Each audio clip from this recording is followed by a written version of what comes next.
नमस्कार, crescent education classes में आप सभी का स्वागत है। दोस्तों, हमारे द्वारा विशेष सीरीज चलाई गई है मैथमेटिक्स और रीजनिंग की। ये सीरीज आपको हेल्प करेगी सीएसएटी एग्जाम के लिए। पीसीएस का सेकंड पेपर होता है सीएसएटी का, जिसमें मैथ्स और रीजनिंग के प्रश्न आते हैं। तो ऐसे एग्जाम को दोस्तों आप बिना तैयारी के नहीं दे सकते हैं। इसके अलावा भी ये सीरीज आपको अन्य उत्तराखंड के एग्जाम में भी हेल्प करेगी। सेंट्रल गवर्नमेंट के एग्ज़ाम की तैयारी करते हैं, चाहे आप एसएससी की तैयारी करो, चाहे आप बैंक की तैयारी करो, रेलवे की तैयारी करो, मैथ्स और रीजनिंग के प्रश्नों का वहाँ बोलबाला रहता है। तो आप इन एग्ज़ाम की तैयारी के लिए भी हमारे साथ जुड़ सकते हैं रोज़ सुबह 8 बजे। रोज़ सुबह 8 बजे दोस्तों हम आपको टॉपिक भी करवाते हैं और प्रश्न भी करवाते हैं अच्छे अच्छे। तो आज हम पढ़ेंगे एचसीएफ और एलसीएम, एक ऐसा टॉपिक जो कि बड़ा इंपॉर्टेंट टॉपिक है। एचसीएफ का मतलब होता है हाईएस्ट कॉमन फैक्टर, एलसीएम का मतलब होता है लोवेस्ट कॉमन मल्टीपल। ठीक है, यानी कि महत्तम समापवर्तक और लघुत्तम समापवर्तीय। तो इस सीरीज को दोस्तों ज्यादा से ज्यादा शेयर करें अपने दोस्तों के बीच में, बिल्कुल भी मिस ना करें। 1 घंटा आप रीजनिंग को दे सकते हैं। ठीक है, तो दोस्तों आज के इस टॉपिक में बहुत सी चीजों को हम पढ़ेंगे। पहले दोस्तों हम कुछ चीजों को जान लेते हैं। सबसे पहले होता है गुणनखंड। गुणनखंड क्या होता है? ठीक है, गुणनखंड को हम इंग्लिश में बोलते हैं फैक्टर। ठीक है, यहाँ पर बात चल रही है ना फैक्टर की। तो भाई फैक्टर क्या है? बहुत सिंपल है। दो संख्याएं हैं, माना ए और बी। मान लेते हैं दो संख्याएं ए और बी है, और मान लेते हैं कि ए बी को पूरी तरह से डिवाइड कर देता है, यानी बी की बी बट्टे ए बराबर कुछ आ जाता है लैम्डा। मान लेते हैं कि लैम्डा आ जाता है और रिमाइंडर 0 है। ठीक है, मतलब कि बी को ए पूरी तरह से जब डिवाइड कर देता है तो ए बी का फैक्टर कहलाता है, यानी कि गुणनखंड कहलाता है। जैसे कि भाई जो 4 है उसको 2 पूरी तरह से डिवाइड कर देता है, तो जो 2 है वो 4 का गुणनखंड है। इसी तरह से 16 बट्टे अगर मैं 2 करूंगा तो 2 अट्ठे 16 हो जाता है, तो जो 16 का गुणनखंड है वो 2 है। ठीक है, 18 बट्टे अगर मैं 3 करूंगा तो 3 छिक्के हो जाता है 18, तो भाई 18 का गुणनखंड 3 है। ठीक है, 3 इज अ फैक्टर ऑफ 18। ठीक, अब अगला आता है गुणज। गुणज, ठीक है। तो दोस्तों यहां पर जैसे हमने पढ़ा कि अगर ए बी को डिवाइड कर दे तो ए फैक्टर है बी का, तो बी ए का क्या है? ए बी ए का मल्टीपल है, यानी कि गुणज है। ठीक है, तो जैसे कि भाई 4 को 2 डिवाइड करता है तो 2 4 का फैक्टर है, जबकि 4 2 का गुणज है, यानी कि मल्टीपल है। तो 2 के गुणज और क्या हो सकते हैं? 4 हो सकता है, 8 हो सकता है, 16 हो सकता है, 20 हो सकता है, 24 हो सकता है, 25 हो सकता है, नहीं हो सकता, क्योंकि 25 2 से डिवाइड नहीं होता है। ठीक है, ठीक। तो यहां पर आप दोस्तों इस चीज को समझिए। ठीक, इसी तरह से जैसे 8 और 16 की बात करें तो 8 फैक्टर है, गुणनखंड है 16 का, और 16 मल्टीपल है 8 का। ठीक है, इसी तरह से क्या 16 24 का गुणनखंड है? नहीं है। ठीक है, इसी तरह से जो 24 है वो ना ही मल्टीपल है 16 का। ठीक हो गया। 4 और 20 की अगर बात करें तो 4 गुणनखंड है 20 का, क्योंकि 4 20 को पूरी तरह से डिवाइड कर देता है। इसी तरह से जो 20 है वो 4 का मल्टीपल है। ठीक हो गया, तो यहां से आपको गुणनखंड और गुणज के बारे में नॉलेज हो गई होगी। आई होप कि बहुत सिंपल लगा होगा। अब हम बात करेंगे दोस्तों अपने मेन टॉपिक एचसीएफ की। ठीक है, एचसीएफ यानी कि महत्तम समापवर्तक। ठीक है, हाईएस्ट कॉमन फैक्टर, यानी कि आप सिंपली आप देख सकते हैं कि पहले हम दो संख्याओं से समझते हैं कि माना दो हमारे पास संख्या है ए और बी, तो अगर हमें दोस्तों इसका एचसीएफ निकालना है तो वो बड़ी से बड़ी संख्या देखनी पड़ेगी जो कि इन दोनों को डिवाइड कर दे। ठीक है, यानी इन दोनों संख्याओं का हाईएस्ट गुणनखंड हमें देखना पड़ेगा, तो वो क्या कहलाएगा? इनका एचसीएफ कहलाएगा। ठीक है, जैसे कि भाई 2 और 4 का गुणनखंड क्या है? हाईएस्ट, वो है 2 है। 2 को भी डिवाइड करता है, 4 को भी डिवाइड करता है, तो 2 इसका क्या है दोस्तों? एचसीएफ है। ठीक है, इसी तरह से हम और भी देख सकते हैं, माना 4 और 8 है। ठीक है, 4 और 8 का गुणनखंड दोस्तों 2 भी है, जो कि दोनों को डिवाइड करता है, और 4 भी है, 4 भी दोनों को डिवाइड कर देता है। तो लेकिन हम क्या लेंगे? हम लेंगे हाईएस्ट। तो हाईएस्ट कौन है? 4। तो 4 क्या कहलाएगा दोस्तों? इसका एचसीएफ कहलाएगा। ठीक है, इसी तरह से इस रूल को हम आगे बढ़ा सकते हैं। मान लेते हैं ए बी सी डी हमारे पास कई सारे नंबर हैं, तो एचसीएफ क्या कहलाएगा? एक इन सबको इन सब का एक ऐसा गुणनखंड जो कि सबसे हाईएस्ट हो, यानी कि एक ऐसी बड़ी से बड़ी संख्या जो कि इन सबको विभाजित कर दे, तो वो क्या कहलाएगा, हाईएस्ट कॉमन फैक्टर कहलाएगा। ठीक हो गया। अब बात करते हैं दोस्तों एलसीएम की। ठीक है, अब बात करते हैं एलसीएम की, यानी कि लोएस्ट कॉमन मल्टीपल, यानी कि अगर हम वैसे बात करें तो क्या बोलेंगे, लघुत्तम समापवर्तीय। ठीक है, लघुत्तम समापवर्तीय जस्ट लाइक मल्टीपल की मान लेते हैं हमारे पास दो संख्याएं ए और बी है, तो अगर मैं इनका लोएस्ट कॉमन मल्टीपल देखूंगा तो वो छोटी से छोटी संख्या जो कि इन दोनों से डिवाइड हो जाए। ठीक है, यानी कि वो छोटी से छोटी संख्या जिनका ये दोनों के दोनों क्या हो, गुणनखंड हो, ऐसे भी समझ सकते हैं। ठीक है, तो भाई आप समझ में आ गया होगा आपको। मान लेते हैं हमारे पास दो संख्याएं हैं 2 और 4, तो अगर मैं इनका लोएस्ट कॉमन मल्टीपल निकालूंगा तो वो 4 आएगा, क्योंकि 4 एक ऐसी संख्या है जो कि 2 से भी डिवाइड होती है, 4 से भी डिवाइड होती है। होने को 8 भी है, लेकिन 8 क्या है, 4 से बड़ा है, लोएस्ट नहीं है, कि सबसे छोटा नहीं है।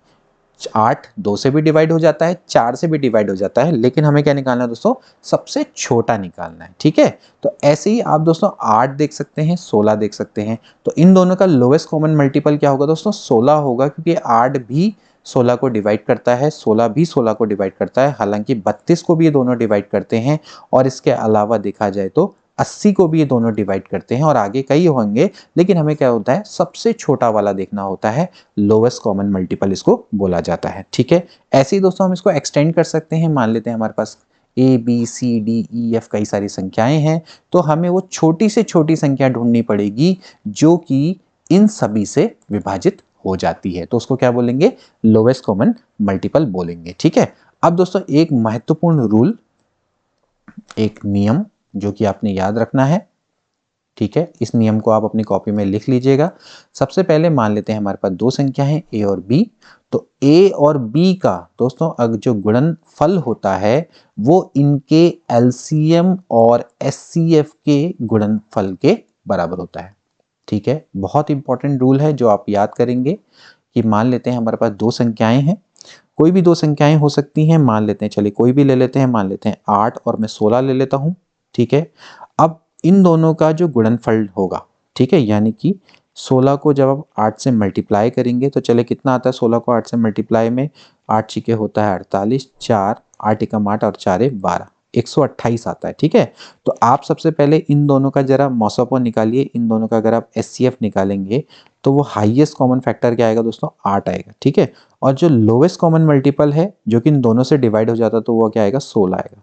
ठीक, तो आप यहाँ पर देख सकते हैं इन दोनों का जो गुणनफल है वो भी दोस्तों आपका कितना आएगा, 128 ही आएगा। ठीक है, तो सिंपल सी बात है कि अगर आपके पास दो संख्याएं हैं, उनका जो गुणनफल है वो उन दोनों के एलसीएम और एचसीएफ के गुणनफल के बराबर होता है। वेरी वेरी इंपॉर्टेंट रूल, ये इंपॉर्टेंट है, मैं यहाँ पर इसको लिख रहा हूँ, तो आप इसको इंपॉर्टेंट मार्क कर लेना अपनी कॉपी में, क्योंकि इसका यूज आगे भी हो सकता है। ठीक है, तो ये नियम बहुत इंपॉर्टेंट है। ठीक है, चलिए अब आगे बढ़ते हैं, आगे देखते हैं कुछ और टेक्निक से हम एचसीएफ निकालना दोस्तों अब सीखेंगे। ठीक है, इससे पहले हम मैं कुछ और चीज है जो मैं बताना भूल गया आपको, तो एक और रूल है जिसको आप ध्यान रखेंगे, एक और नियम है, एक और नियम है, वो भी आप लिख लेना कॉपी में, क्योंकि इंपॉर्टेंट नियम आपको बताने हैं और इसके बाद आपके लिए बहुत इजी हो जाएंगे इन प्रश्नों को सॉल्व करना। तो देखिए, मान लेते हैं दोस्तों आपने भिन्नों का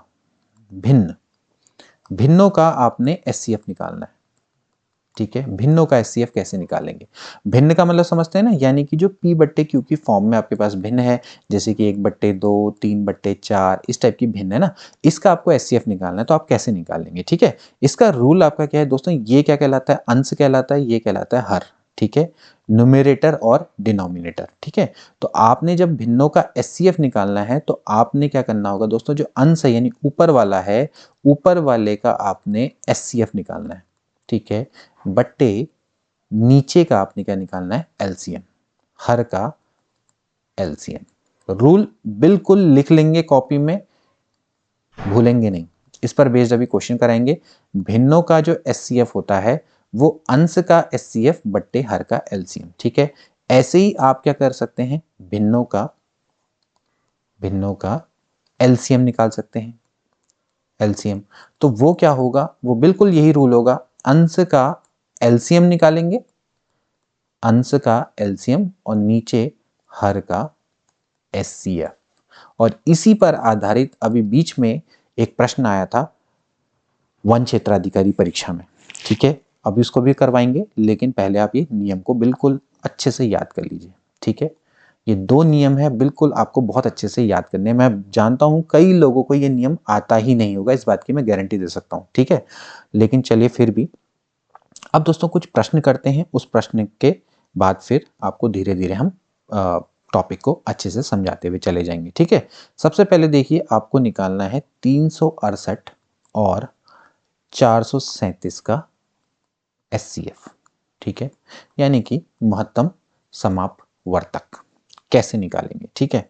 अब दोस्तों इसको करने का एक तरीका है कि भाई आप इनके गुणनखंड निकालिए और फिर जो इनमें सबसे हाईएस्ट गुणनखंड आता है कॉमन, वो आप लिख दीजिए, तो वो क्या कहलाएगा, इनका एचसीएफ कहलाएगा, ठीक है। लेकिन ऐसी मेथड का हम यूज नहीं करेंगे, हम एडवांस मेथड का यूज करेंगे जिससे हमारा समय बचे, ठीक है। तो मैं यहाँ पर जो लिखते हुए चले जा रहा हूँ, आपने बिल्कुल वैसे ही निकालना है, आप बस इस टेक्निक को देखते हुए चले जाइए।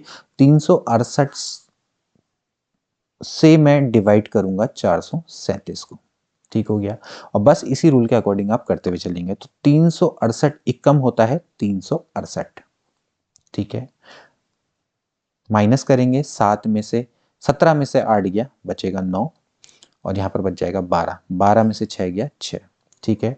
अब दोस्तों ये जो 69 है, इसको से आप डिवाइड कर देंगे इस वाले फैक्टर को, ठीक है, ये 368 यहाँ आ जाएगा, ठीक है। समझिए रूल को, जो मैं आपसे कह रहा हूं बिल्कुल आपको इसी तरह से करते हुए चले जाना है, ठीक है। 368 को आपने डिवाइड करना है 69 से, तो भाई जो 69 है, 69 को अगर मैं 5 बार मल्टीप्लाई करूं तो 9 पंजे होता है 45, और 5 छिके होता है 30, 4 हो जाता है 34, यानी कि 345, 345 यहाँ पर लिख दीजिए।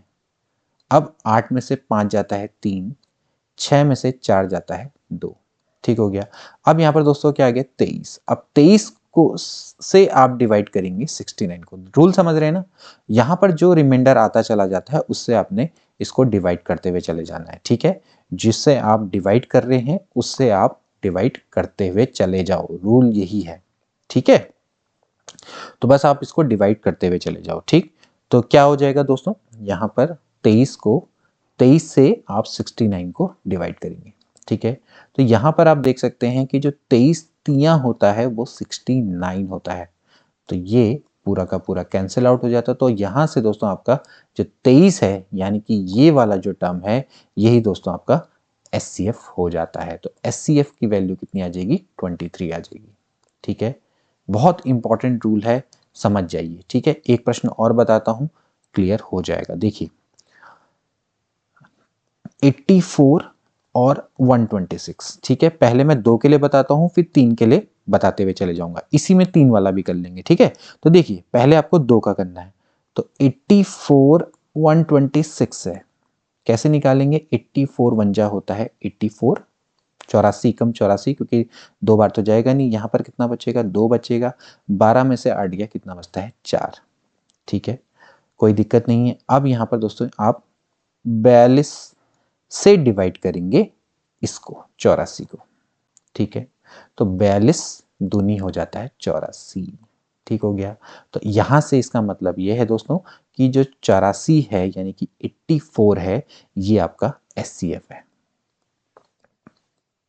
ठीक हो गया। अब दोस्तों एक काम करते हैं, मैं यहाँ पर एक नंबर और ऐड कर देता हूँ। चलिए मुझे क्या करना है, 140 मान लेते हैं 3 का निकालना है। तो दोस्तों क्या प्रोसेस रहेगी, प्रोसेस यही रहेगी, पहले आपने इन 2 का निकाल दिया, ठीक है, आपका इसका एचसीएफ कितना गया 42। अब दोस्तों आप 42 और 140 का एचसीएफ निकालिए, ठीक है, टेक्निक यही रहेगी, बस क्या करना है, ऐसे ही आपने पहले इन 2 का एचसीएफ निकाला, इन 2 का जो एचसीएफ आया, अब उसका और 140 का आप एचसीएफ निकाल दीजिए, ठीक है। तो आप रूल समझ गए होंगे, तो अब आपने क्या करना है, 42 और 140, ठीक है। तो यहाँ पर देखिए 4 तियां होता है 12, 3 दूनी होता है 6, 3 चक्को होता है 12, ठीक है। यहाँ पर क्या बचेगा, 10 में से 6 गया 4, और ये बचेगा 1। अब 14 और यहाँ पर क्या है 42, यहाँ पर आप 42 को लिखेंगे, 14 तियां होता है भाई 42, यानी कि पूरा कैंसल्ड आउट हो गया। तो इसका मतलब ये है कि जो 14 है ये SCF है। ठीक है, 14 किसका SCF है दोस्तों? वो इन तीनों नंबर का SCF है। ठीक हो गया। ऐसे ही करके दोस्तों हम इन रूल को एक्सटेंड कर सकते हैं। आई होप कि यह प्रश्न आपको अच्छे से समझ में आ गया होगा। अगला प्रश्न देखते हैं। अब दोस्तों हम निकालना सीखेंगे एलसीएम। ठीक है, एलसीएम के बारे में जैसे कि आपको बताया था कि भाई जो लोएस्ट कॉमन मल्टीपल है। ठीक है, अब इसको भी निकालने की टेक्निक वही हो सकती है गुणनखंड वाली, लेकिन हम दोस्तों एक अच्छी और एडवांस टेक्निक का यूज करेंगे। जैसे कि भाई 15, 18, 24, इसके अलावा 27 और 36, इसका दोस्तों हमें निकालना है एलसीएम। ठीक है, तो इसके लिए दोस्तों आप इस तरह का टेबल टाइप की बनाएंगे। ठीक हो गया। और यहाँ पर दोस्तों इस मेथड का जो मैं मेथड का प्रयोग कर रहा हूँ, इस मेथड का प्रयोग करते हुए चले जाएंगे। सबसे पहले आप क्या करेंगे, 2 से डिवाइड करेंगे। देखेंगे 2 से कोई डिवाइड होता है? बिल्कुल, 18 और 24 होते हैं। तो 15 को आप एज इट इज लिख दीजिए, 2 नमा होता है 18 और 2 12, ठीक है 27, इसके अलावा ये भी जाता है 18 बार। ठीक हो गया। अब दोस्तों आप देखिए अगला नंबर, फिर से 12 और 18 ये 2 से डिवाइड हो जाएंगे। ठीक है, मैं आपको सिंपल टेक्निक बता रहा हूँ, आप इस सिंपल टेक्निक से इसको करते हुए जा सकते हैं। ठीक है, 2 नंबर हो जाता है 18। अब दोस्तों अगला जो नंबर है वो आएगा 3, क्योंकि 2 से अब कोई डिवाइड नहीं होता है, तो 3 पंजे हो जाता है 15, 3 तिया 9, 3 दूनी होता है 6 और 3 नंबर होता है 27 और 3 तिया 9। हालांकि चलो 2 से डिवाइड होता है, लेकिन चलो कोई फर्क नहीं पड़ता, हालांकि इस पैटर्न से कोई फर्क नहीं पड़ता, चलिए कोई बात नहीं। ठीक, तो चलिए अभी भी फिलहाल आप 3 से डिवाइड कर सकते हैं, 5 और 3 एकम 3, 2 को एज इट इज लिख दो, 3 तिया 9, 3 एकम 3, मतलब कि जिन नंबर से डिवाइड हो रहा है उनको लिखते हुए चले जाओ। अब देखिए यहाँ पर देखा जाए तो अब 5, 2 और 3 इनको लिखना पड़ेगा, तो आपको इनको लिखने की आवश्यकता नहीं, आप डायरेक्टली लिख सकते हैं, अदरवाइज फिर भी आप ऐसे करेंगे 5, 2, 3, 1, फिर यहाँ पर क्या लिखेंगे 2, 1, 1, 1, 3 और फिर इसके बाद क्या हो जाएगा 3 आ जाएगा। ठीक है, क्योंकि ये नंबर एक एक बार आ रहे हैं तो आप इसको बार बार लिखने की आवश्यकता नहीं है। ठीक है, तो अब आप देख सकते हैं 2, 2, 2, यानी कि 2 गुणा क्या आ जाएगा भाई, यहाँ से 2 गुणा 2 गुणा 2 और गुणा ऐसे यहाँ पर 3 गुणा 3 गुणा 3, 3 गुणा 3 गुणा 3 गुणा 5। ठीक है, तो 2 दूनी 4, 4 दूनी 8 और ये हो गया 27 गुणा 5, 8 पंजे होता है 40 गुणा 27। ठीक है, 7 चक्को हो जाता है 28, 2 4 दूनी 8, 9 10, यानी कि 1080 इन नंबर्स का एलसीएम आ जाएगा। ठीक है, तो आई होप कि ये समझ में आपको आ गया होगा, बहुत इजी सी मेथड है। ठीक है, अब देखिए दोस्तों हम देखते हैं कुछ ऐसे प्रश्न जो कि अच्छे लेवल के हैं और जो प्रश्न आते हैं एग्जाम में। ठीक है, सबसे पहले हम देखेंगे भिन्नों का। ठीक है, भिन्नों का महत्तम समापवर्ती निकालना, फिर एलसीएम निकालना। ठीक है, तो मान लेते हैं हमारे पास भिन्न है, देखिए क्या है 14/33। ठीक, ऐसी ही है 42/55 और 21/22। इसका दोस्तों हमें निकालना है एचसीएफ। ठीक, तो रूल मैंने दोस्तों आपको क्या बताया था सबसे, कि जो ऊपर है इनका इनका आपको क्या निकालना पड़ेगा एचसीएफ। ठीक है, और नीचे का आपको क्या निकालना पड़ेगा, नीचे का क्या निकालना पड़ेगा एलसीएम। ठीक हो गया, रूल आपके मन में क्लियर है तो बस आपको कोई दिक्कत नहीं होगी। तो देखिए 14, 42, 21। ठीक है, अब आप सबसे पहले क्या करिए, इन दोनों का निकालिए। तो 14, 42, 14 तियां हो जाता है 42, तो इसका मतलब इन दोनों का जो एचसीएफ है दोस्तों वो कितना है 14 है। ठीक हो गया, तो इन दोनों का एचसीएफ निकल के कितना आ गया 14 आ गया। अब 14 और 21 का चेक करेंगे। ठीक है, जो कि मैंने आपको दोस्तों टेक्निक बताई।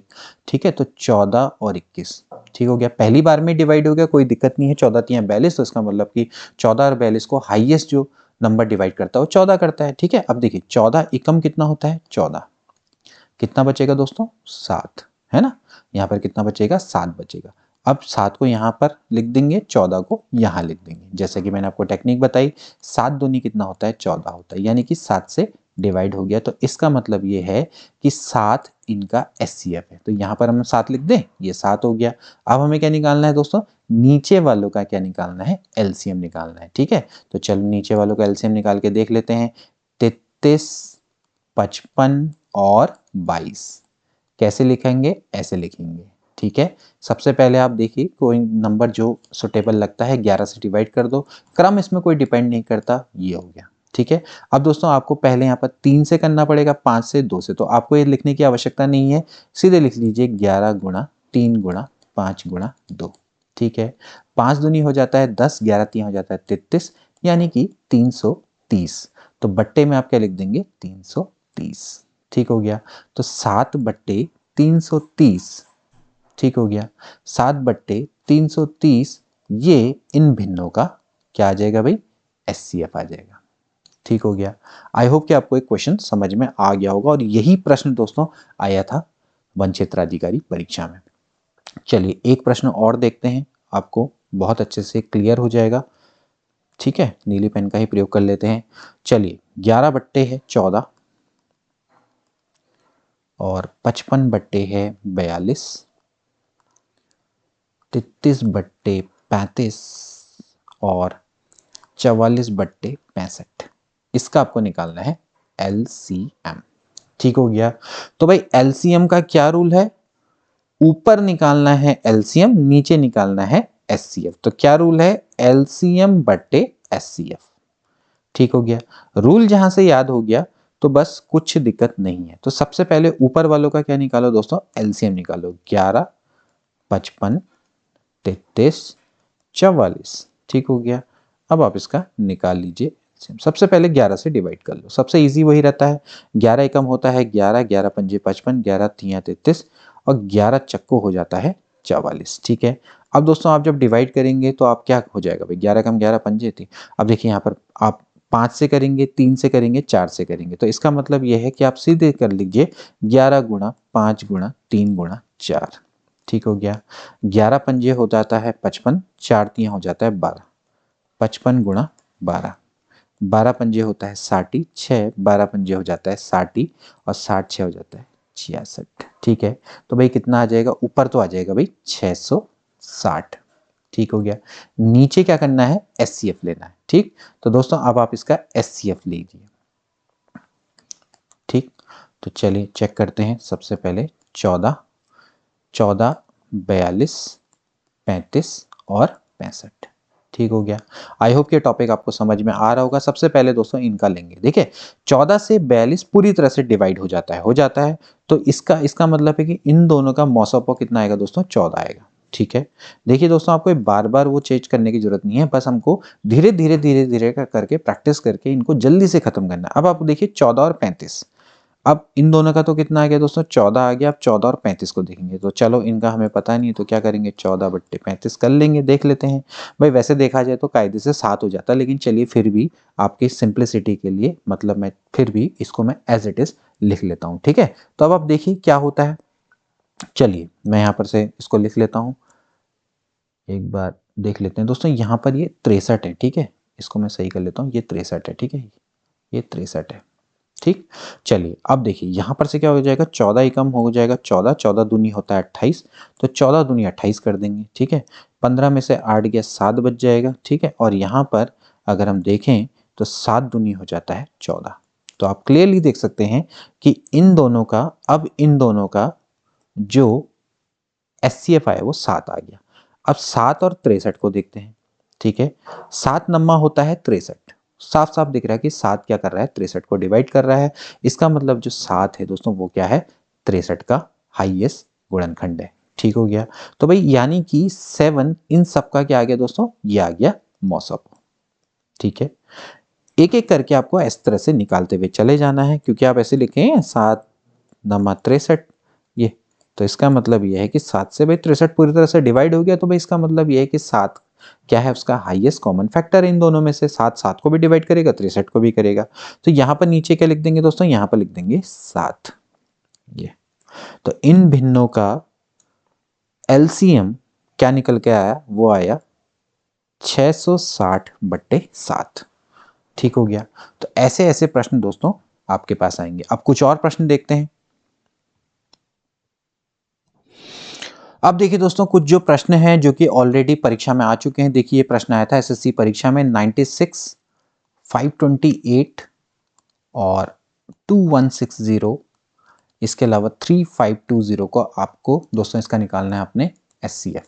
ठीक हो गया, फटाफट से करेंगे, देखिए कैसे करेंगे, जो कि मैंने आपको बताया था टेक्निक। 528 इन दोनों का आप निकालेंगे तो 96 से आप जब इसको मल्टीप्लाई करके देख सकते हैं, देखिए 9 में है ना, तो कितने में जाना चाहिए, 5 में जाना चाहिए ना। 5 छिके होता है 30, 9 पंजे हो जाता है 45 और 3 कितना हो जाता है 48। ठीक, अगर आप 5 में देखें, वैसे देखा जाए तो 5 में ही जाएगा। ठीक है, 6 पंजे हो जाता है 30, 9 पंजे 45, 3 48, यानी कि यहाँ पर क्या आएगा 5 और यहाँ पर आएगा 480। ठीक हो गया, 8 लिख दीजिए, 12 में से 8 गया, कितना बचता है 4। अब 48 और यहाँ पर क्या आ जाएगा 96, तो 48 दूनी कितना होता है 96 होता है। ठीक है, 48 टूजा कितना हो जाता है, 2 अट्ठे होता है 16, 4 दूनी 8 और 1 9, तो 96 हो जाता है, यानी कि इन दोनों का क्या आएगा दोस्तों 48 निकल कर आएगा। ठीक हो गया, अब 48 आया, अब 48 और 2160 का चेक करेंगे, तो 48 और 2160। ठीक हो गया, तो चलिए चेक करिए। सबसे पहले आप देखिए 216 का। ठीक है, तो 216 में कैसे बनता है, देखिए 4 है। ठीक, चक्कों में 4 में जाना चाहिए। ठीक है, तो 4 में देखते हैं, 8 चक्कों होता है 32, 4 चक्कों 16, 4 चक्कों 16 और 3 कितना हो गया 19। ठीक है, तो 192 हो गया 4 में। ठीक, 6 में से 4 गया 2 और 9 2 होता है 11। ठीक है, 24। ठीक, अब इसके बाद क्या होगा दोस्तों, ये नीचे उतर आएगा।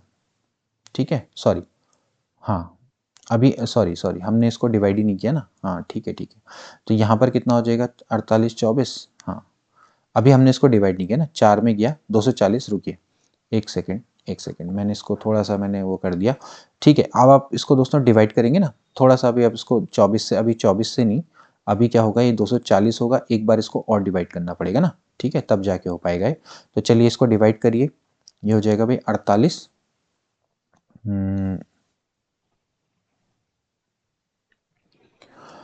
हाँ, तो दोस्तों हम इसको क्या कर रहे थे, इससे डिवाइड कर रहे थे, तो आप एक बार चेक करिए, देखिए यहाँ पर से 0 भी तो उतरेगा ना नीचे, इसको तो हमने अभी पूरी तरह से डिवाइड ही नहीं किया। ठीक है, तो पहले पूरी तरह से डिवाइड करेंगे। ठीक है, फिर इसके बाद क्या हो जाएगा, देखिए 48 को अगर आप देखें तो 5 में जाइए तो 8 पंजे हो जाता है 40 और 4 पंजे होता है 20, तो 4 24, देखिए 240। ठीक, यानी कि ये 48 से पूरी तरह से डिवाइड हो जाता है, तो इसका मतलब इन दोनों का मौसपा कितना आएगा दोस्तों, वो निकल कर आएगा 48, क्योंकि 48 और 2160 ये में 48 इनका हाईएस्ट कॉमन फैक्टर है, 48 से पूरी तरह डिवाइड हो गया। ठीक है, अब आगे बढ़ते हैं, अब 48 और 3520 को देखते हैं। ठीक है, 48 और 3520। ठीक है, अब इसको डिवाइड करना पड़ेगा, तो सबसे पहले आप 48 से शुरू कीजिए। ठीक, 7 जा में देख लेते हैं, 7 अट्ठे होता है 56, 7 चक्को होता है 28, 28 और 5 होता है 33। ठीक है, तो 7 जा में जाएगा ये 336। ठीक है, 12 में से 6 गया 6 और यहाँ पर बचेगा 1। ठीक, अभी 160 को आप पूरा उतारिए। ठीक है, क्योंकि अभी पूरी तरह से डिवाइड नहीं हुआ है। ठीक, तो अब 48 से आप इसको डिवाइड करेंगे तो 3 में जाइए, 8 तियाँ होता है 24, 2 4 दूनी हो 4 तियाँ होता है 12 13 14, तो तिया में जाएगा और यहाँ पर कितना बचेगा 144। ठीक है, तो यहाँ पर से दोस्तों कितना बच जाएगा 16। ठीक है, अब 16 क्या है, वो 48 से डिवाइड नहीं होता है। ठीक है ना, तो अब यहाँ पर ये चीज देखनी है, तो अब लिखेंगे आप। ठीक है, क्योंकि अब रिमाइंडर बचेगा ना, क्योंकि हमने गलती क्या यहाँ पर क्या की थी भाई, जो हमारा रिमाइंडर बच रहा था वो इससे ज्यादा हो रहा था ना, तो अभी इससे फर्दर ये डिवाइड हो सकता है ना, तो रिमाइंडर क्या होता है हमेशा इससे कम होना चाहिए ना, डिवाइड का तो रूल ये होता है। तो देखिए 16 अब यहाँ पर आएगा 48, तो 16 तियाँ क्या हो जाता है 48 आ जाता है। ठीक हो गया, तो इसका मतलब क्या है दोस्तों, यहां से क्या निकल कर आता है कि जो 16 है वो इन दोनों का SCF है। तो कुल मिला के क्या निष्कर्ष निकला कि इन सभी का जो SCF होगा दोस्तों वो क्या होगा, वो यहाँ पर होगा 16, यानी कि 16 इसका SCF है। ठीक है, अब दोस्तों इसको अगर आप वैसे टेक्निक से करेंगे, अगर आप गुणनखंड की टेक्निक से करेंगे तो ये बहुत लंबा होगा। ठीक है, इसमें आपका बहुत समय वेस्ट होगा, लेकिन जो टेक्निक आपको बताई गई है आप इसकी मदद से इसको बहुत जल्दी और बहुत इजीली आप इसको कर सकते हैं। ठीक है, अब एक प्रश्न और देखते हैं, थोड़ा सा अच्छे लेवल का है। देखिए ये प्रश्न भी दोबारा, ये पहले भी आ चुका है। देखिए 1.75 और 5.6 और 7 इसका आपको क्या निकालना है, एचसीएफ निकालना है। ठीक है, अब यहाँ पर ये पॉइंट में आ गए तो क्या करेंगे दोस्तों, इसके पॉइंट को हटाएंगे, इसको आप लिखेंगे 175/100, यानी कि आपको दोस्तों इसको भिन्न में कन्वर्ट करना पड़ेगा। ठीक है, और यहाँ पर आ जाएगा 7। ठीक है, तो अब आप क्या करेंगे दोस्तों, पहले सबसे पहले इसको देखिए, कटता है ये, बिल्कुल कटता है। देखिए 25 चक्को सीधे 25 से कट जाता है, 25 चक्को 100 और 25 पंजे होता है 125, 25 छिके होता है 150, 25 सत्ते हो जाता है 175। ठीक है, अब ये कटता है 2 से, 2 पंजे हो जाता है 10 और 2 दूनी होता है 4, 2 अट्ठे होता है 16, यानी कि 7/4 28/5 और आप इसको 7/1 लिख सकते हैं। ठीक है, अब दोस्तों ये भिन्न हो गई, तो भिन्नों का मैंने आपको रूल बताया है, अगर आपको एचसीएफ निकालना है तो आपको क्या निकालना पड़ेगा, एचसीएफ/एलसीएम। ठीक हो गया, तो ऊपर का आप निकालिए एचसीएफ, नीचे का निकालिए आप एलसीएम। तो ऊपर का दोस्तों अगर आप एचसीएफ निकालेंगे, बहुत इजी है, 7, 28 और 7, 7 चक्को हो जाता है 28, यानी कि 7 से पूरी तरह से डिवाइड, तो इन दोनों का तो 7 आ गया, फिर 7 और 7 बच जाएगा, तो इन दोनों का भी क्या आ जाएगा, 7 आ जाएगा, क्योंकि 7 7 को डिवाइड कर देता है। तो बहुत ईजिली आप निकाल लिया, यानी कि एचसीएफ तो आ गया 7। नीचे आप निकालना है एलसीएम, 4 और 5 और 1 का, तो आप क्या करेंगे, इस मेथड का यूज करेंगे, 4 आ रहा है एक बार और 5 भी यहाँ पर आ रहा है एक बार, तो 4 पंजे कितना हो जाता है, 20 हो जाता है, यानी कि 7/20 दोस्तों इसका क्या आ जाएगा, एलसीएम आ जाएगा। ठीक है, सॉरी मतलब 7/20 इसका क्या आ जाएगा दोस्तों, एचसीएफ आ जाएगा। ठीक है, लेकिन आंसर अभी आपको हो सकता है पॉइंट में दिया हो, तो आप इसको डिवाइड करेंगे। ठीक है, तो क्या हो जाएगा 20। ठीक, तो यहाँ पर आप पॉइंट लगाएंगे, यहाँ पर बचेगा 0। ठीक है, तो अब आप इसको डिवाइड करिए, 20 तियां होता है 60, यहाँ पर बचेगा 10 और 0 बढ़ जाएगा, तो 20 पंजे हो जाता है 100, यानी कि 0.35, क्योंकि दोस्तों यहाँ पर आपको पॉइंट में दे रखा है ना, तो आपको एचसीएफ एग्जाम में हो सकता है कि ऐसे ही पूछा हो, तो 0.35 इसका क्या आ जाएगा दोस्तों, एक मतलब इसका क्या आ जाएगा, एचसीएफ आ जाएगा। ठीक है, ऐसे करके आपको ये प्रश्न करना होगा। ठीक है, तो ऐसे ही प्रश्न दोस्तों इसमें आते हैं और बहुत इजीली ये प्रश्न आप कर सकते हैं, जहाँ अगर आपका मतलब जो कॉन्सेप्ट है वो इनको लेकर क्लियर हो गया हो। ठीक है, कुछ और प्रश्न देखते हैं। एक प्रश्न दोस्तों और देख लेते हैं, इस सेशन को फिर लास्ट कर देंगे, फिर इसके बाद हम फिर धीरे धीरे हायर लेवल के प्रश्न बताएंगे। आज मैं आपको सिर्फ सिंपल लेवल के प्रश्न बता रहा हूँ। 2.4 और 0.36 और 7.2, इसका दोस्तों आपने निकालना है एचसीएफ। ठीक है, ये सब एसएससी परीक्षा में दोस्तों प्रश्न पूछे जा चुके हैं। अब आप मुझसे पहले अगर आप इसको निकाल सकते हैं तो बहुत अच्छी बात है। देखिए पॉइंट में है तो क्या हो जाएगा भाई, 24 हो जाएगा 10, इसको लिखेंगे 36/100 और इसको लिखा जाएगा 72/10। ठीक है, दशमलव हटेगा, नीचे 0 बढ़ जाएगा, यहाँ पर 1 है तो यहाँ पर 1 0, यहाँ पर 2 अंक हैं तो 2 0, यहाँ पर 1 अंक है तो 1 0। अब आप इसको डिवाइड करिए, ये हो जाएगा भाई 12/5। ठीक है, और ये क्या हो जाएगा भाई 18/50, नहीं 18/50 ना, तो 18/50 को भी आप क्या कर सकते हैं, फिर डिवाइड कर सकते हैं। देखिए 18 ये कटता है पहले। ठीक है, ये हो जाएगा भाई 18/50। ठीक है, और फिर ये हो जाएगा 9/25, तो यानी कि आप डायरेक्टली लिखिए 9/25। ठीक है, 9/25 आप लिख सकते हैं। ठीक, चलिए अब इसके बाद इसको लिखिए, ये क्या हो जाएगा भाई 36/5।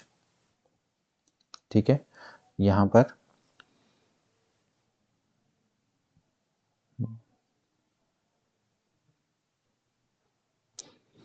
अब दोस्तों जैसे कि मैंने आपको बताया कि इसको आपने क्या निकालना है, एचसीएफ निकालना है, तो भाई आपको क्या करना पड़ेगा, फॉर्मूला एचसीएफ/एलसीएम वाला अपनाना पड़ेगा। ठीक है, तो भाई आप इसको अपना लीजिए। सबसे पहले आप 12, 9 और 36 इसका आपको निकालना है।